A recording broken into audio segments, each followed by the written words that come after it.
Hello दोस्तों, स्वागत है आपका हमारे YouTube channel mission lecturer UK 2025 पर। तो दोस्तों, आज की क्लास में बात करेंगे उत्तराखंड के अंतर्गत पटवारी, लेखपाल, वीडियो, वीपीडीओ के जो भी एग्ज़ाम्स ग्रुप सी के अंतर्गत होने वाले हैं, उन सभी एग्ज़ाम्स के लिए एक बहुत इंपॉर्टेंट क्लास हमारी ये रहेगी।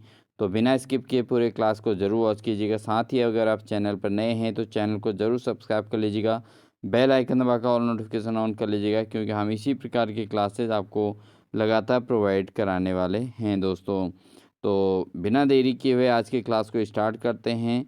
और साथ ही दोस्तों, ये क्लास जो है उत्तराखंड के अंतर्गत जो पीसीएस के एग्ज़ाम्स हैं प्री मेंस के लिए, उनके लिए भी हेल्पफुल क्लास हो सकती है।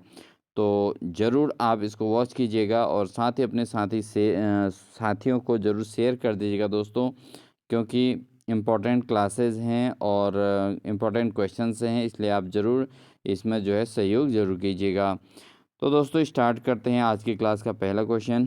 पहला क्वेश्चन है दोस्तों, भारत में पुलिस आयोग तथा सिंचाई आयोग की स्थापना किसने की थी? तो भारत के अंतर्गत जो पुलिस आयोग और सिंचाई आयोग की स्थापना करने का जो क्रेडिट जाता है दोस्तों, लॉर्ड कर्जन को जाता है।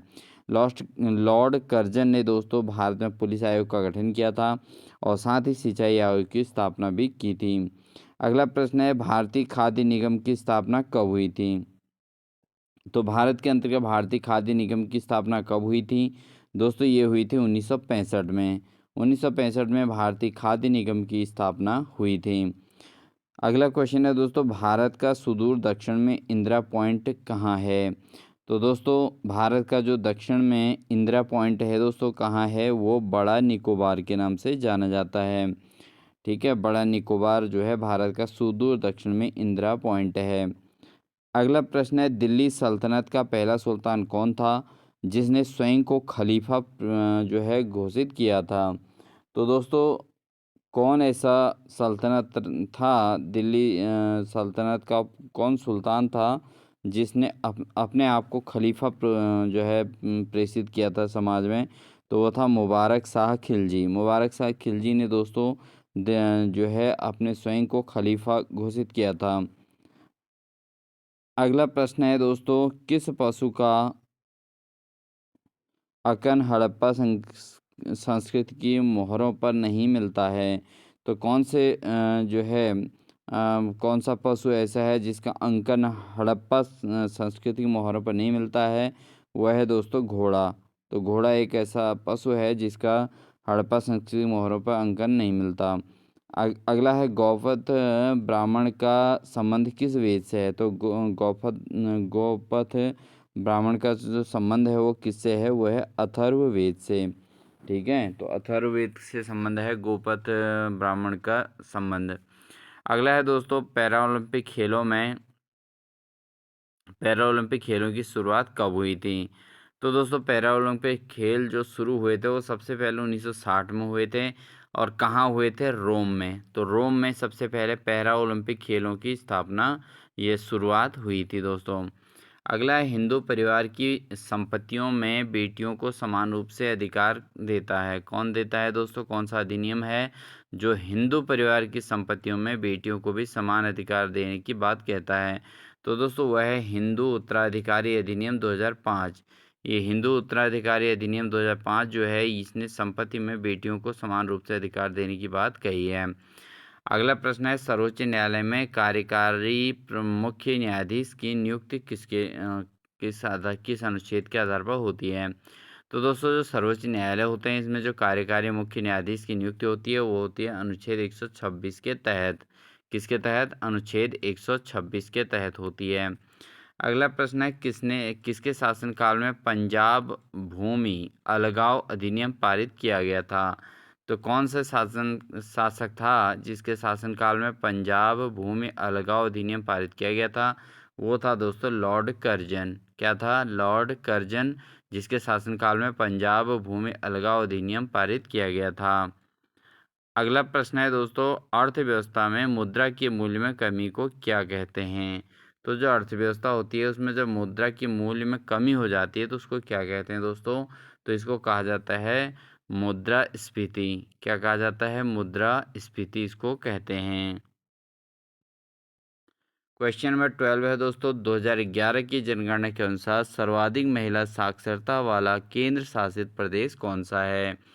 तो 2011 की जनगणना के अनुसार सर्वाधिक महिला साक्षरता वाला केंद्र शासित प्रदेश है दोस्तों, वह है लक्षद्वीप।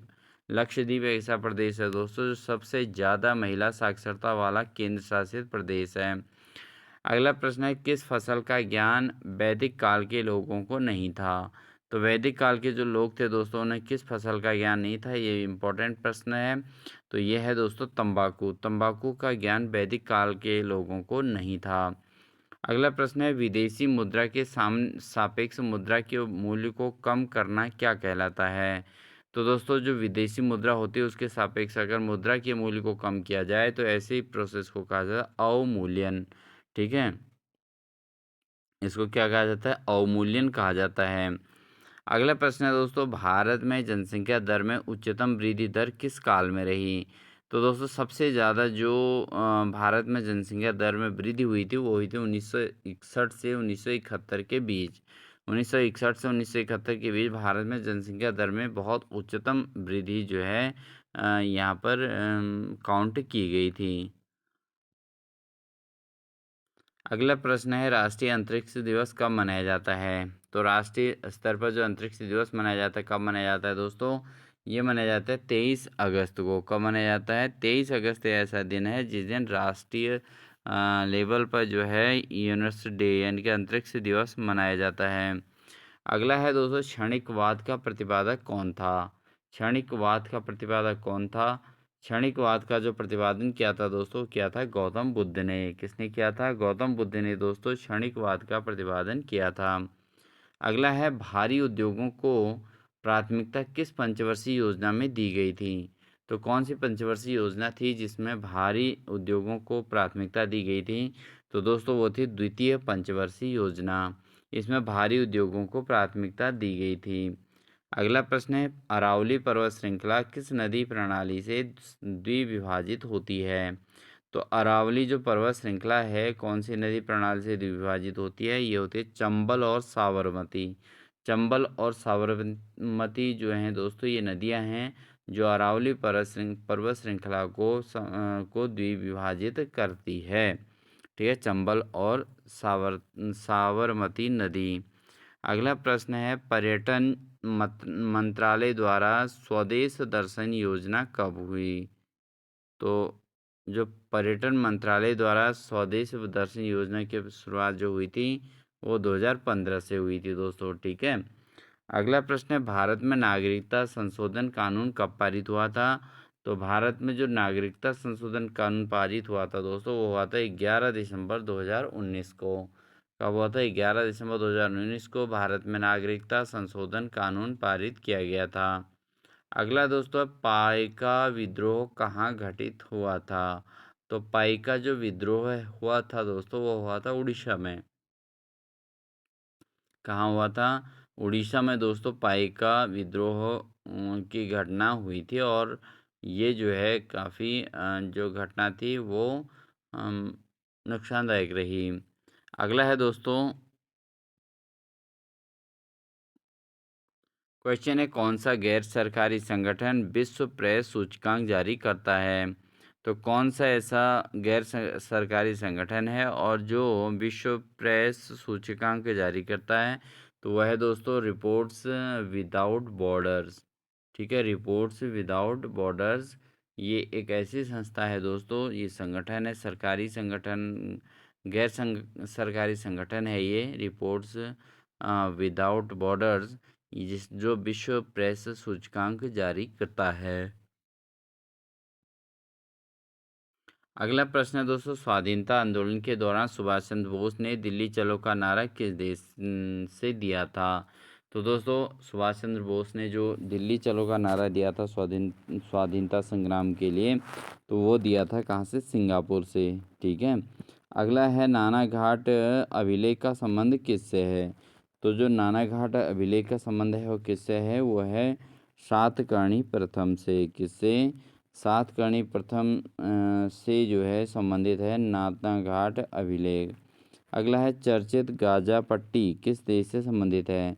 तो जो हाल ही में चर्चित गाजा पट्टी था दोस्तों, वो किस देश से था? वो था फिलिस्तीन। फिलिस्तीन से संबंधित है गाजा पट्टी। अगला प्रश्न है दोस्तों, मूर्ति देवी पुरस्कार किस देश में दिया जाता है? तो किस क्षेत्र में मूर्ति देवी पुरस्कार दिया जाता है दोस्तों? वो दिया जाता है साहित्य के क्षेत्र में। साहित्य के क्षेत्र में दोस्तों देवी मूर्ति पुरस्कार दिया जाता है। अगला प्रश्न है दोस्तों, मूर्ति देवी पुरस्कार किस क्षेत्र में दिया जाता है? तो मूर्ति देवी पुरस्कार किस क्षेत्र में दिया जाता है? ये दिया जाता है दोस्तों साहित्य के क्षेत्र में। अगला प्रश्न है, हाईकोर्ट के न्यायाधीशों के वेतन भत्ते किस पर भारित होते हैं? तो जो हाईकोर्ट के न्यायाधीशों के जो वेतन भत्ते होते हैं वो किस पर भारित होते हैं? ये होते हैं राज्य की संचित निधि पर। ठीक है, किस पर निर्भर करते हैं? राज्य की जो संचित निधि होती है उस पर निर्भर करते हैं दोस्तों हाईकोर्ट के न्यायाधीशों के वेतन और भत्ते। ठीक है, अगला है दोस्तों, हाईकोर्ट के न्यायाधीशों को पेंशन दी जाती है। कहाँ से हाईकोर्ट के न्यायाधीशों को पेंशन मिलती है दोस्तों? वो मिलती है केंद्र की संचित निधि से।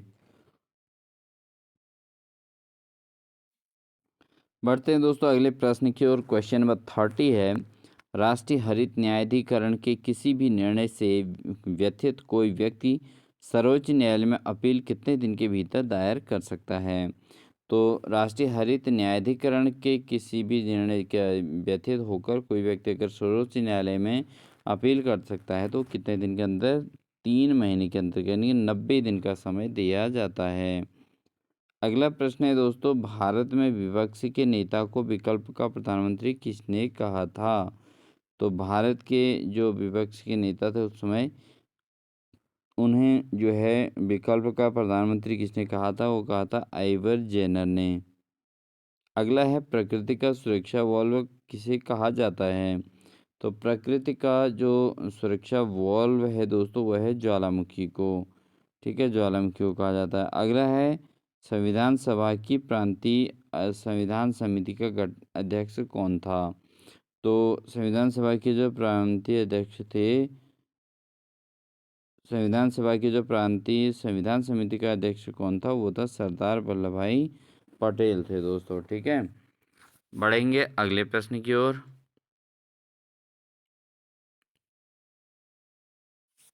अगला प्रश्न है दोस्तों, भारत में प्रधानमंत्री फसल बीमा का शुभारंभ कब हुआ था? तो जो प्रधानमंत्री फसल बीमा थी दोस्तों, उसका जो स्टार्टिंग हुई थी 2016 से हुई थी। कब हुई थी? 2016 में दोस्तों भारत में प्रधानमंत्री फसल बीमा की शुरुआत हुई थी। अगला प्रश्न है, किस वेद में सभा व समिति को प्रजातीय प्रजापति की दो पुत्रियां कहा जाता है? तो दोस्तों किस वेद में सभा व समिति, कौन कौन से सभा और समिति को प्रजापति की दो पुत्रियों के नाम से भी जाना जाता है? तो दोस्तों वह है अथर्ववेद। अथर्ववेद में दोस्तों जो है प्रजापति अथर्ववेद में जो जिसमें सभा और समिति को दो पुत्रियां कहा गया है वह है दोस्तों अथर्ववेद।